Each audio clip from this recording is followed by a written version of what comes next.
Hello বন্ধুরা, আমি খুব সহজ পদ্ধতিতে ঘরেই আমি সিঙ্গারা বানাবার রেসিপি নিয়ে এসেছি। আর আমাদের ঘরে সব জিনিস থাকেই, আমরা খুব সহজেই বানিয়ে নিতে পারি। প্রথমে অল্প ময়দাতে একটু নুন আর 1 চিমটি খাওয়া সোডা আর 2 চামচ সাদা তেল দিয়ে একটা টাইট ডো তৈরি করে আমি ঢাকা দিয়ে রেখে নিয়েছি। কিন্তু জল ঢালার আগে আমি জিনিসগুলোকে খুব ভালোভাবে মিক্স করে নেব। আর এইদিকে আমি ফিলিংস বানাবার জন্য সর্ষে তেল গরম করে অল্প 5 ফোড়ন আর একটা শুকনো লঙ্কা দিয়েছি। যখন হয়ে গেল, আলু ছোট ছোট সেদ্ধ আলু ছোট ছোট পিস করে আমি দিলাম। একটু নাড়াচাড়া করার পর আমি সামান্য আদা গ্রেট করে দিয়ে দেব। সিঙ্গারার যে ফিলিংস হয়, খুব বেশি মশলা থাকে না ওতে, হালকা মশলাই থাকে, হালকা মশলাই ভালো লাগে।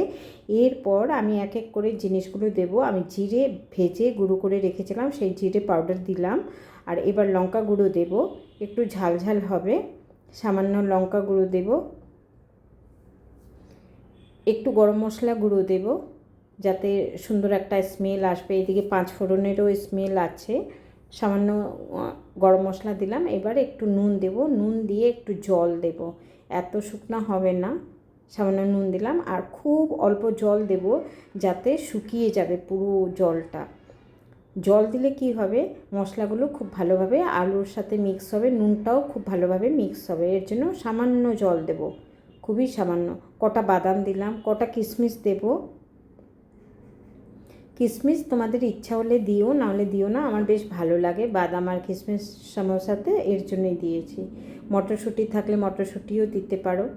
এই তো খুবই অল্প জল দিলাম। এখন ফুল ফ্লেমে করে দিয়েছি, জলটা পুরোটাই শুকিয়ে যাবে, একদম শুকনো হয়ে যাবে যখন, আমি তখন এই ফিলিংটা ঠান্ডা হতে দেব। দেখো হয়ে এসেছে, এবার গ্যাস অফ করে দিয়েছি। এবার যে ডোটা আমি খুব ভালোভাবে চাকলার উপরে পটকে নেব, অনেকবার পটকাবো, খুব ভালোভাবে পটকাবো। কয়েক মিনিট অবধি পটকানোর পরে আমি লম্বা একটা লুচির মতো বেলবো। দেখো, এটা বেলার এটাই কায়দা, লম্বাটে একটা লুচির মতো বেলবো, তারপর মধ্যে থেকে কেটে নেব। কেটে ট্রায়াঙ্গেলে এইভাবে মুড়বো। ফিলিংস আমি ভরে দিয়েছি, ঠান্ডা হয়ে গেছে। তারপরে 2 সাইডটা দেখো, এই যে আমি আগে এইভাবে করে তারপরে 2টা সাইড আমি আবার জয়েন্ট করে দিয়েছি। ইচ্ছা না হলে তোমরা এইভাবেও করতে পারো, দেখতে সুন্দর লাগে এইভাবে, তাই আমি এইভাবে করলাম। এবার এটা ভাজারও একটা কায়দা আছে। আমি কড়াইতে তেল দিয়েছি, তেল কিন্তু খুব একটা গরম হয়নি, দেখছো আমি হাত দিয়ে টাচ করতে পারছি, সামান্য গরম হয়েছে। এখন ফুল ফ্লেমেই আছে, তেলও গরম হবে, আমার সমোসাও হবে। এই করেই ঘুরিয়ে ফিরিয়ে ভাজতে হয়, খুব গরম তেলে কখনো সমোসা ছাড়তে নেই। এই যে ভাজা হয়ে গেছে, আমার চাও হয়ে গেছে।